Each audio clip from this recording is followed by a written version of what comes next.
नमस्कार सभी दोस्तों को। दोस्तों, किस्से कहानियाँ हमारे जीवन में मार्गदर्शन देते हैं, आगे बढ़ने के लिए प्रेरित करते हैं। इसी के ऊपर आधारित मेरी कहानी है तेनालीराम की कहानी, और कहानी का शीर्षक है कि सोने का आम। एक बार की बात है कि राजा करसनदेव राय की माँ ने उनके आम खाने की इच्छा प्रकट की थी, किंतु आम खाए बिना ही उनकी माँ की मृत्यु हो गई। जब राज्य के ब्राह्मणों को यह बात का पता चला तो उन्होंने राजा से कहा कि हे राजन, जिस किसी की अंतिम इच्छा अधूरी रहती है उन्हें पुनर्जन्म नहीं मिलता और उन्हें कई योनियों में भटकना पड़ता है। राजा ने ब्राह्मणों से पूछा कि आप ब्राह्मण ही बताइए क्या उपाय है इस समस्या का। ब्राह्मणों ने उत्तर देते हुए कहा, हे राजन, आप ब्राह्मणों को भोजन दें और उनके उपरांत उन्हें सोने का आम दान करें। राजा ने वैसा ही कर दिया।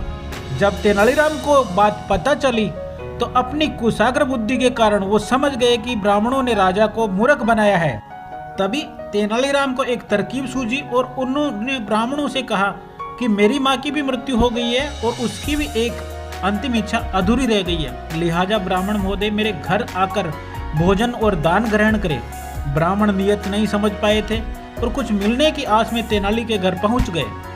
अब भोजन करने के उपरांत जब तेनालीराम ने लोहे के गर्म सलाखे लेकर खड़े हुए थे, बोले कि मेरी माँ को फोड़ों की समस्या थी, उन्हें ठीक करने के लिए उनकी इच्छा थी कि फोड़ों को गर्म सलाखों से ढका जाए। ऐसा सुनते ही ब्राह्मण अचंभित हो गए। तभी तेनालीराम ने अपना विवेक और बुद्धि काम में लेते हुए ब्राह्मणों से कहा कि जब राजा की माँ को लास्ट मरने की टाइम में आम की इच्छा थी, तो मेरी माँ को भी मरने के टाइम में फोड़ों को गर्म सलाखों से दागने की इच्छा थी, तो आप भी मेरी माँ की इच्छा पूर्ति के लिए हमारा दान ग्रहण करें। तभी ब्राह्मण सारे माजरा समझ गए थे और वहां से भाग खड़े हुए। जी हाँ दोस्तों, इस कहानी से हमें शिक्षा मिलती है कि कभी भी रूढ़िवादी परंपराओं पे ध्यान नहीं देना चाहिए।